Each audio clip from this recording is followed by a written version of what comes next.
壊れるほど愛しても What's up, everybody? Welcome to the Gods of Anime channel, and you're watching The Vault. I'm the one. The Vault is my series where I take a look in my storage, my closet of huge anime action figures and toys I collected throughout the years. If you're watching this channel, you know I used to work in the anime business. I used to sell anime DVDs, distribute anime, and figures, all the good stuff. I've been in many anime conventions across the country and met a lot of voice actors. So I got a lot of experience in the business, you know, at least back in the day before it really blew up here. And so in this series on the Gods Anime channel, The Vault, I want to show you some of the things I collected throughout the years. Today is part 2 and the final part of my Rurouni Kenshin / Samurai X tribute. In the first video, I'll show you some Samurai X figures that I had. Samurai X is the name of the Rurouni Kenshin brand that the ADV anime company licensed it under. Samurai X. Samurai X Trusted Betrayal are also the name of the OVA, the prequel to the Rurouni Kenshin series. It basically tells you how Kenshin, Batosa the Manslayer, becomes the Wandering Samurai. You see how he gets the X on his face. That's why it's called Samurai X. Now, Rurouni Kenshin is the TV series. It's the anime adaptation of the manga, the complete story of the Wandering Samurai, going from him just traveling, meeting people, fighting people, and ending, pretty much. And so these figures today represent Rurouni Kenshin. These are the story image figures.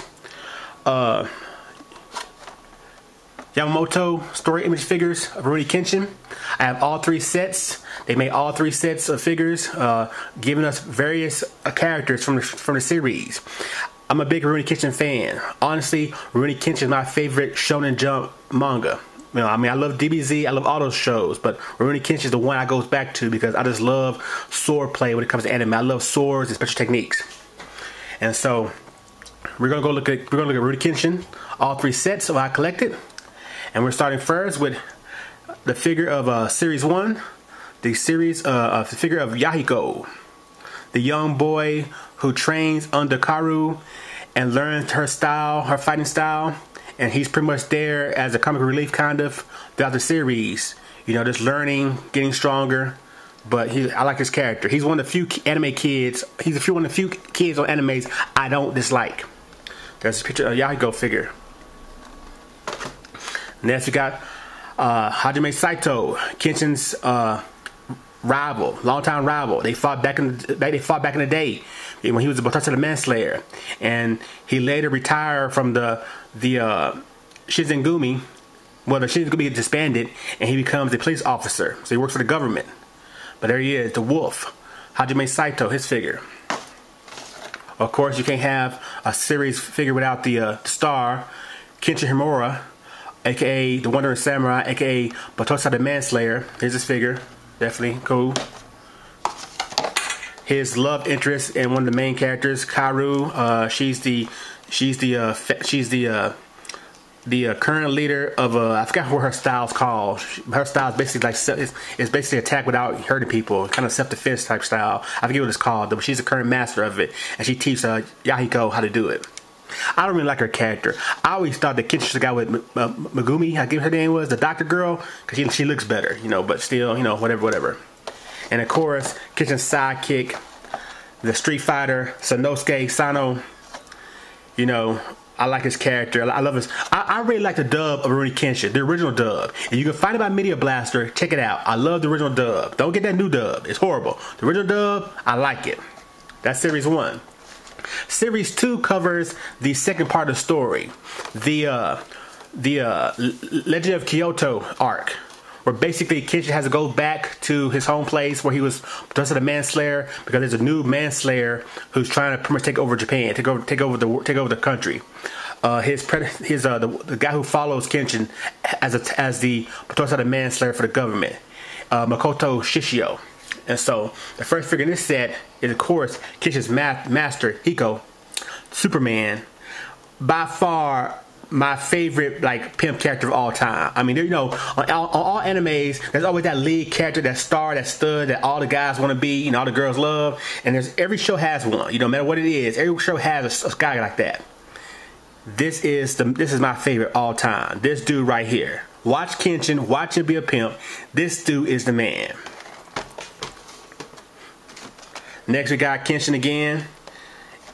Uniform is kind of different.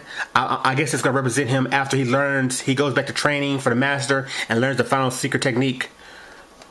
You know, so this probably represent that figure, that time period. Next, we have, in my opinion, the strongest guy in the Kenshin universe. I love about Kenshin, you always get arguments about who the best fighter, who was the best, who had the best techniques, etc., etc. And it all depends on the circumstance. But this guy here, Sojiro the Taken, this dude, in my opinion, you get rid of that one flaw, and no one's beating him except the master. The master don't count. He's the strongest everybody. He don't count. He don't hold another level. But amongst the regular characters, this dude is the strongest in my opinion. You know, but he has that one flaw that caused him to lose to Kenshin. But still, he would have whooped Kenshin if Kenshin didn't find a way to get him. He's just superior. He's faster. He's colder. Next, we have Aoshi, leader of the Obi-Wan group. He shows up in the first arc of the story, and then later he comes back again. And he's kind of like one of Kenshin's rivals as well. Kind of a beating rival. Kenshin beats him. He still want to beat him. He still want to compete against him, but at the same time respects him. But I like Aoshi. He's a cool character. Had a two-sword technique. Real cool guy. And of course, the main villain of this arc, Makoto Shishio, the second Matosa the Manslayer.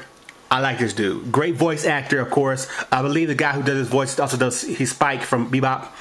Great voice actor, great work, just great work. I love his character. He's strong too. He's pretty strong too. But there you have the second story arc. Now, in the anime series, unfortunately, they never, because it was going on, the anime was going on while the manga was still going, and so they never finished they never were able to adapt the last part of the manga story, the revenge arc.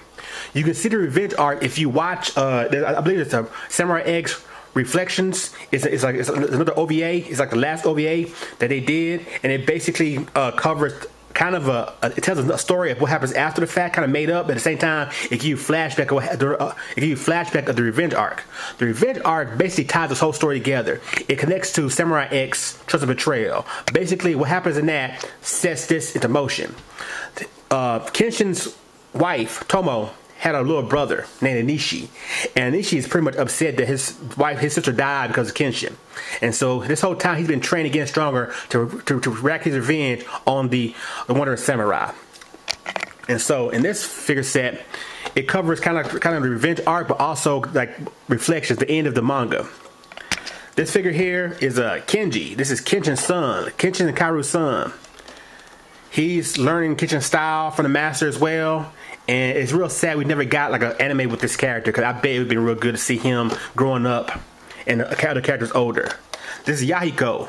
After he's mastered the Kaoru's style, I can't think of the style name. He's a master now. He's older, and him and Kenji, I think they rolled together. He's like Kenji's senpai. You know what I'm saying? But this Yahiko, older and he's the master now. Of course, we got a little flashback. Here's Saito again. This is an extra figure. Him in the Shinzengumi, uniform, old school. And again, once again, we got Kenshin again. Kind of, I guess, Batosai mode or whatever. Older figure. Just a little extra figure to throw out there for you. But then the prize of the set, the figure of Inishi, Kenshin's ultimate rival. This dude beat Kenshin in the first part of the revenge arc, and then he ended up fighting again, and basically Kenshin's able to beat him because of his own flaw, the reason he's so strong caused him to lose. But this fool basically, according to, in everybody's opinion, he's the strongest guy in the Kenshin universe, not counting the master. But yes, there you have it, all three series of the story image figure set of Rurouni Kenshin. I hope you guys enjoyed this. And until next time, I'll see you again here on The Vault, God's Anime YouTube channel. Peace.